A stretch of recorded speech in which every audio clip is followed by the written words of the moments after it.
Hello everyone, it's a pleasure to make your acquaintance and welcome to my 5.6 First Edition Floor 12 Abyss Guide. That's because we'll also be getting a second edition of the Abyss halfway through this version. Last time people had quite a few comments on the video, so from that reception I've updated the UI, music and made it more concise, so any feedback on the changes is much appreciated. As always, if you have any thoughts, tips, advice, feel free to add them in the comments and any significant or missing information will be pinned. As usual, the general tips about things like non-continuous runs and getting the most out of the Abyss cards has moved to floor 11, so if you still want to watch that, go check that out there. Firstly, let's take a look at the blessings and the Ley Line Disorders. The Abyss Blessing is all about high-frequency skill damage, as when a character's elemental skill hits an opponent it counts a stack. Once you hit 3 stacks you do the usual shockwave of true damage. This is a bit unusual as it's not quite as simple as just do a plunge attack or do some cryo damage. And on top of that, the shockwave also originates at the opponent's location that you hit with these skills, not your own. The interval on counting these attacks is every 0.9 seconds, which means the interval on triggering this effect is every 2.7 seconds, about every 3 seconds. Also, these stacks count independently of the opponent that gets hit. For example, if Oz hits an opponent twice and defeats it, and then hits another opponent once, because it's still 3 stacks, that will trigger the damage. Now there's a lot of characters in the game with pretty high frequency skill damage, and I've put a graphic up here showing the timings of a lot of them. But the few I'd highlight that I think are going to be more prominent this Abyss are Citlali, Escoffier, Farina, Fischl, Moika, and Emily, at least as far as off-field characters go. For the on-fielders, there's not as many. I'll put some up here, but I think the more prominent one will obviously be Kinich. You can also give on-field characters the Thundering Fury set. This reduces the cooldown on their skill by 1 second every time they trigger an electro-related reaction. For a character like Cyno, this will help them get more skills, proccing the blessing more often. Although in Cyno's popular teams, Fischl is a very common teammate, and it's likely you'll get full uptime on this blessing with just Fischl.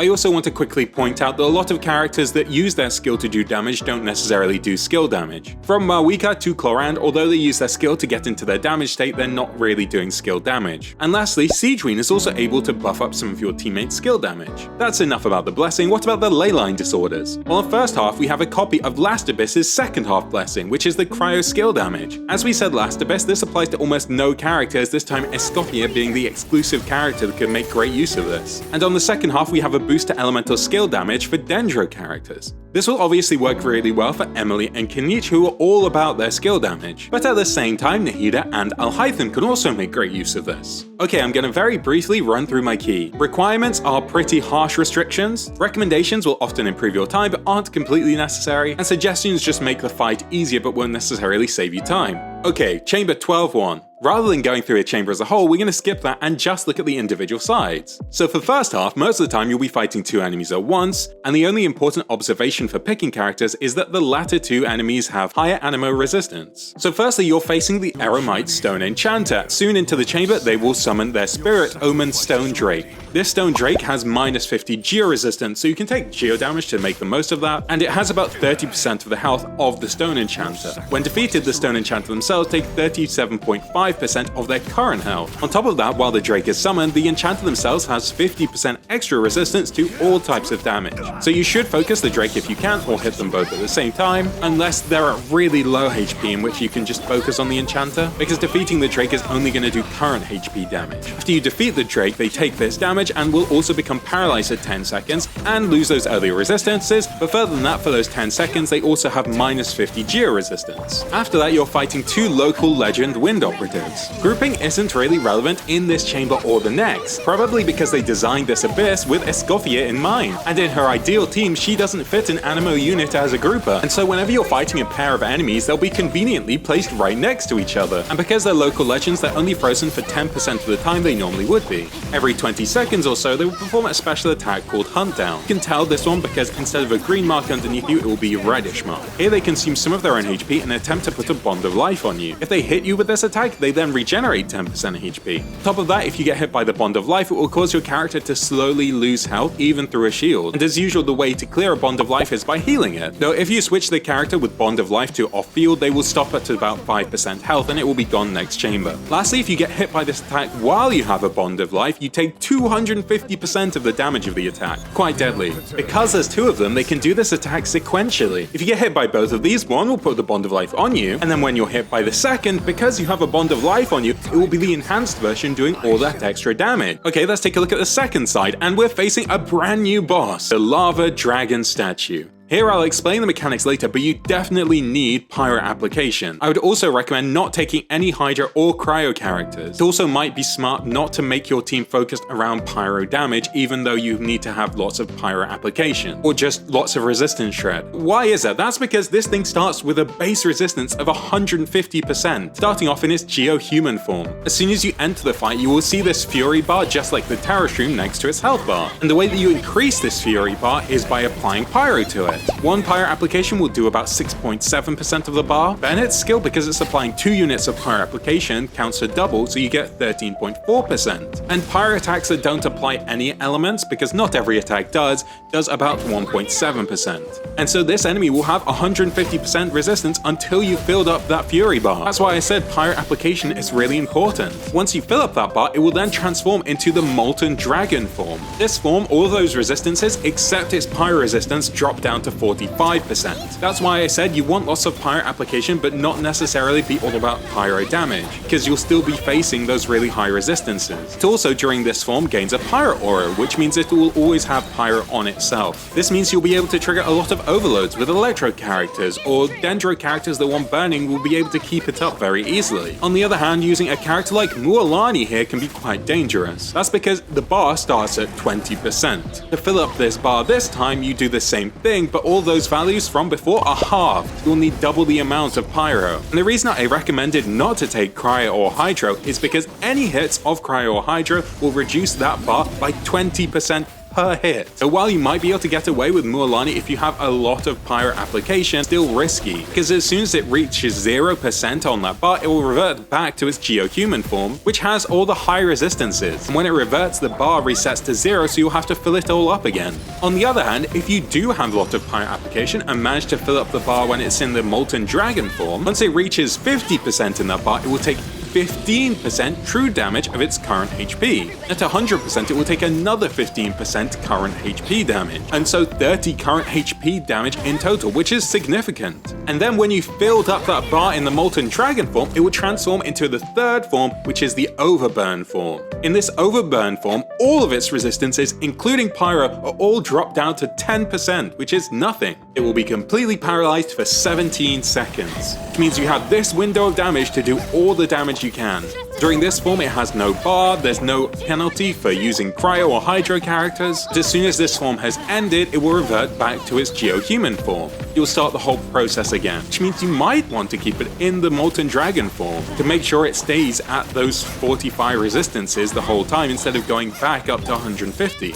Although the current HP damage will only occur once per form, so you can't get it to 51% and then back to 49 and then back to 51, it won't work that way. As you can see, this is a boss with a lot of requirements. If you want team suggestions, the section's at the end as usual. In the meanwhile, I think that's all the information, so let's have a look at Chamber 12 too. This whole side has very low requirements, and Chamber 12-2 is the epitome of that. There's not really any special mechanics. Maybe you want to avoid taking physical damage for the PMA, or take some OCA for the mechs. That's because the first wave you're coming across is 2 recon log mechs. These are the dog-like robots, and they're quite simple to fight. Because they're Pneuma aligned, you can apply OCA one time to stop them doing elemental attacks and moving around as much, but it's not going to improve your damage, and the exact same thing applies to the Geological Survey mechs that you fight next. Instead, let's just take a look at the boss, the Perpetual Mechanical Array. Hopefully you'll have fought this many times before, but I'll go through the mechanics anyway. So the main mechanic starts once it reaches between 30 to 35% HP, or after about 40 seconds. This is where it starts its transformation attack and will become immune to damage. On top of that, you can't damage it beyond 30% before you've completed this mechanic for the first time. This means that if you do enough damage to get it to 35%, instead of trying to do more damage to it, just spend time using your characters maybe to get some energy particles. And as soon as it's done the animation where it shields up, it becomes untargetable. Till then, summon 4 different ruin machines around itself, one of each type. These, while spawning, will also be untargetable for a couple of seconds. Now, you can paralyze each one by hitting their cores, but you only need to defeat one of them to end this phase. You can identify which one by the golden ring of glowing runes around its base. The one that gets selected is completely random each run, and some are easier to defeat than others. The cruiser, the smallest one, and the snake have only about 70% of the HP HP of the jellyfish and the crab. After you defeated said ruin machine, the PMA's core will no longer be immune, and during this time it will be paralyzed and have all of its resistances reduced by 50%. You have 20 seconds to do as much damage as you can before the cycle starts again. My only other note is try not to waste all of your big damage on the ruin machines themselves, because then you won't have all that damage saved up for hitting the core. Okay, side 2. We're getting a reminder of a previous Abyss in which we're fighting 2 Mimesis. The most important things about these enemies is the fact that they have abyssal wards on them. Abyssal wards are something unique to Natlan enemies and have a special way that they work. And if you want to know all about which characters are good for them and how they work in detail, I made a separate video dedicated to that. The purpose of that video was so that I didn't have to yap for 20 minutes about how abyssal wards work and which characters are really good against them. But I will briefly go over it here anyway. Abyssal wards need you to have as many elemental hits as possible. For example, someone like Jincho and all of their rain swords, or Fischl and all of Oz's projectiles are really good at breaking these because they hit very often. On top of that, Night Assault aligned damage from someone like Chaska or Marwika count for 3 times the amount of hits. Although obviously not all Natlan characters are good against this, someone like Mualani that only has very few hits in her kit won't be very good. And lastly, elemental reactions also count as hits. Hyper Bloom, Bloom and Burgeon all count for independent hits, and Electro Charge hits every second. So hopefully you understand how the wards work. Let's take a look at the enemies themselves. So the first note is obviously these are just imitations of enemies. They don't have the same mechanics. You can't shoot the Ruin Guard Mimesis in its face and its back to disable it because that won't do anything. And while they're warded, they're completely immune to damage. The wards start off at 105 units. It'll decrease the more times you have to break the ward. After breaking the ward, they're paralyzed for 6 seconds, and you'll have 18 seconds to damage them before they'll re-ward up.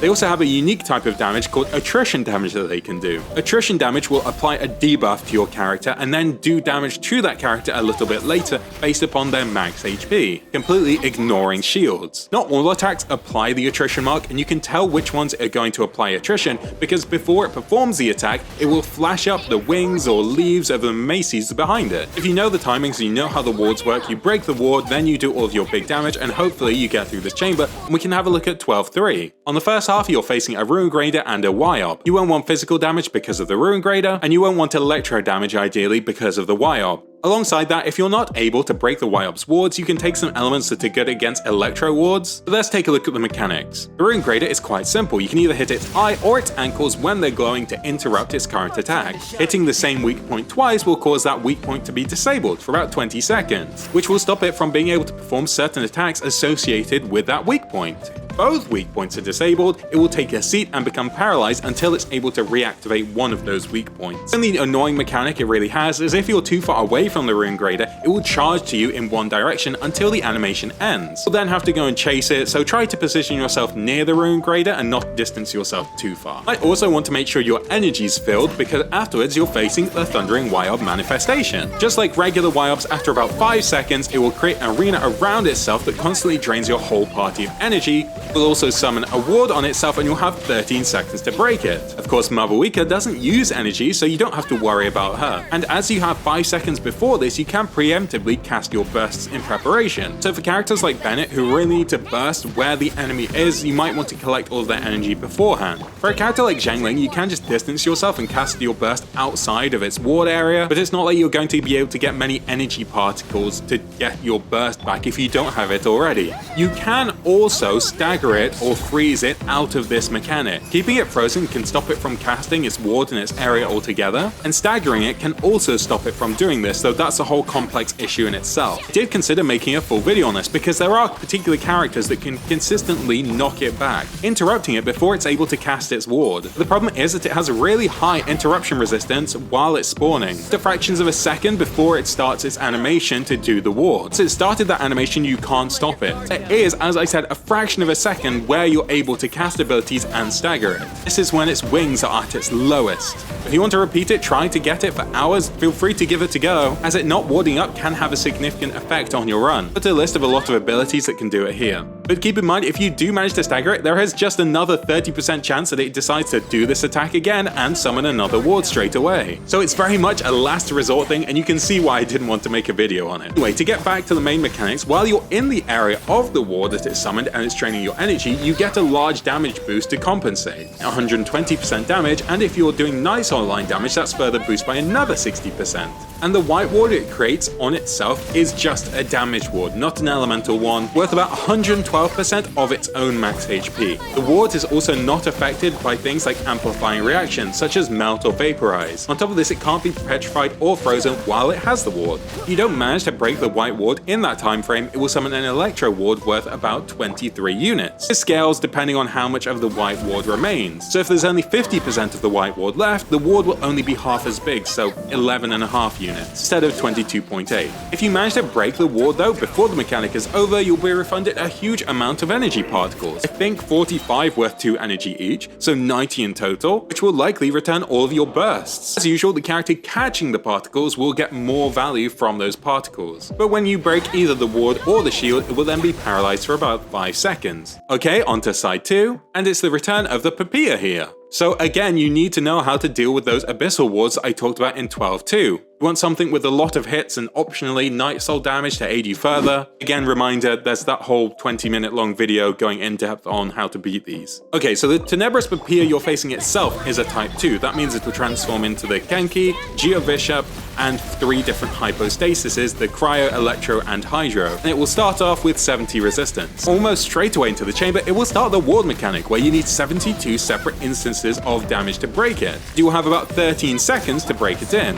As you need as many hits as possible, keep in mind that doing stuff like Farina's Burst that does increase your damage won't help here because damage doesn't matter, it's just the amount of hits you do. While this mechanic is going on, it will also try to put spikes underneath where you're standing, dealing 10% attrition damage. So make sure to keep moving if you want to dodge these. If you successfully break the ward, it will have reduced resistances down to 0% for about 14 seconds while being paralyzed, before then returning to 35% resistance until it performs the ward mechanic again. If you don't break the ward, on the other hand, a huge area wide, well, apart from right next to the edge damage instance, will hit the arena, and at the same time, if you get hit by it, it will apply attrition worth 60% to you, which means it will instantly do 60% of your character's HP, meaning it's very likely combined with the area wide damage to take out a character. Not only that, but it will never go into its weakened state where it has 0 resistance, and it will instead keep 70 resistance for the whole fight. It will then do 8 different boss transformation attacks before restarting the ward mechanic, so you can work out when it's going to do that by counting the attacks it does. I think that should be everything. Not only is the first side quite simple, but I said I wanted to keep it more concise this time. But let's go have a look at teams. Of course, I want to have a look at a continuous run, and here the teams that I'm mentioning are absolutely not the only options.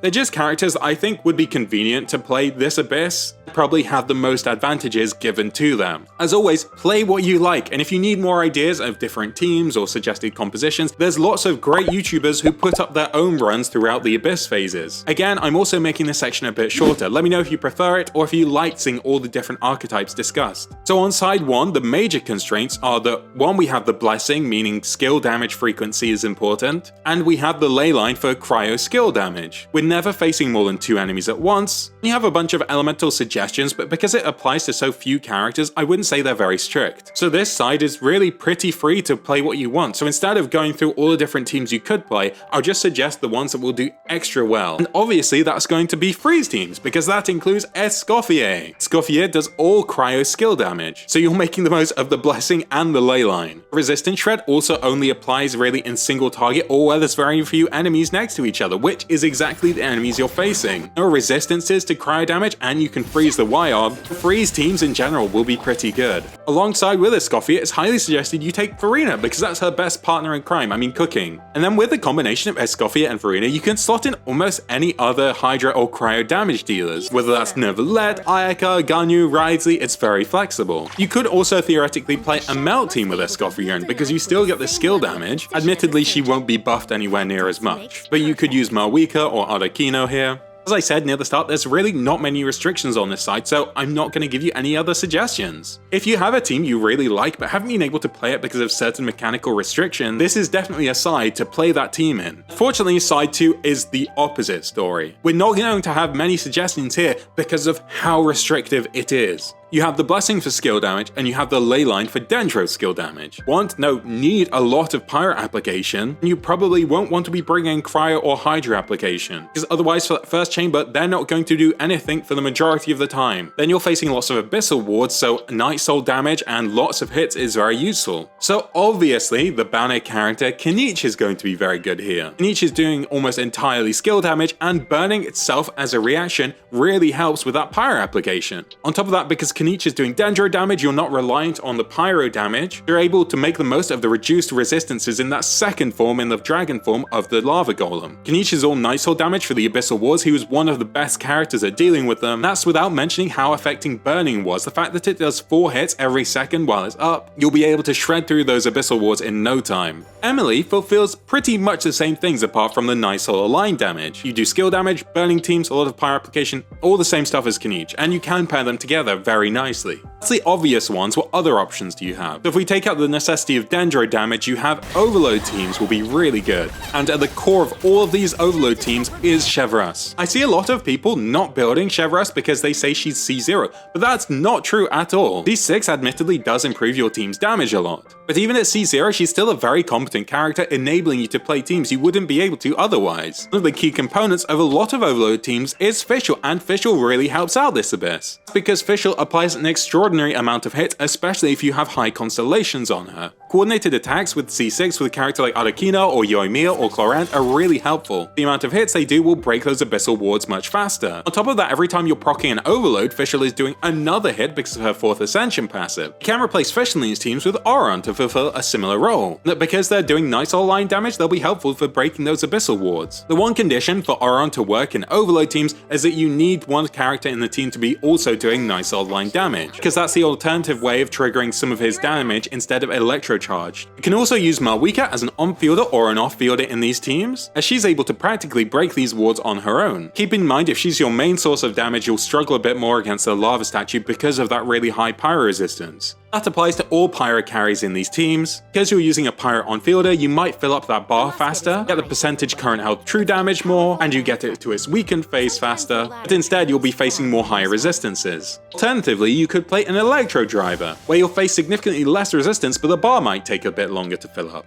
Here you'd like to play someone like Veressa or Clorant and have Xiangling, Pyro main character, Malwika, Toma, someone to apply a good amount of off-field Pyro application. Because of the particular requirements, there's 3 more characters I want to give a kind of special mention to. The first one being Pyro main character on-field. Pyro main character on-fielded has a crazy amount of Pyro hits. That means just by the virtue of the vast amount of Pyro hits that they do, they're able to charge up the meter on that Lava Statue very fast. And the exact same conditions are true for the Mimesis and the Papilla wards. An on-field Pyro Traveler is able to break those Mimesis' huge wards in just 13 seconds. The issue is that Pyro Traveler themselves don't have a lot of damage. You could easily on-field them just for the sake of completing these mechanics. The second character I want to mention specifically for the Lava Statue is Bennett with Thundering Fury. Now Thundering Fury, as I mentioned, reduces the cooldown of your skill when you trigger reactions, Electro Reaction. The set gives you Electro damage. While that's not at all useful to Bennett, because his skill applies 2 units of Pyro, and using that skill often gets your burst back very fast, in Overload teams you can get a crazy amount of Pyro application by on-fielding him, meaning that bar on the Lava Statue fills up very fast.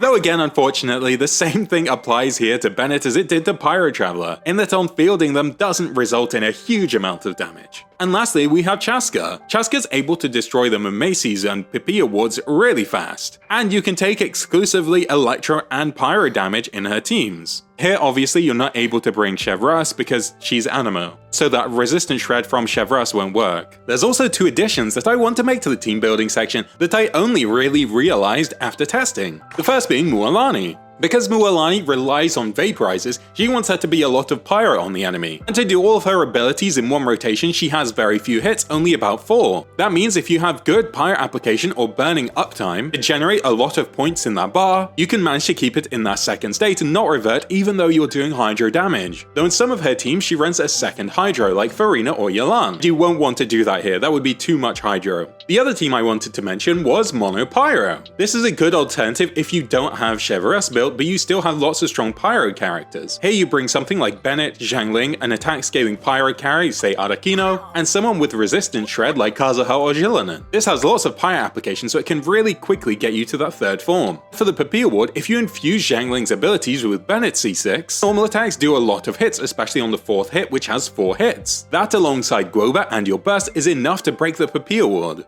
Well, that was a bit shorter than I expected, but thank you for watching all the way to the end. I wanted to quickly say thank you for all the nice comments. I see a lot of comments saying, wow, this is surprisingly well made. Why are you so small as a creator? And all I can say is, well, I'm hoping it's because I'm new. And so if you wanted to share this around with more people that you think it might be helpful to, that's always appreciated. And plus, then I get to help more people. Either way, it's the end of the video, so I'm going to quickly insert the usual reminder plugs. If you want to subscribe, you can. If you want to support me further and you're crazy, I enabled members so people can do that. I also have a Twitch that I sometimes stream to. If you want to ask me questions or hang out, there's a Discord that I have. Lastly, as I said at the start, if you have any thoughts, comments, questions, suggestions, or you just want to say, hey, I cleared the Abyss, these were the teams I used, feel free to put it in the comment section. I love seeing that people successfully cleared Abyss with help from this video. Either way, have a lovely rest of your day. Bye bye.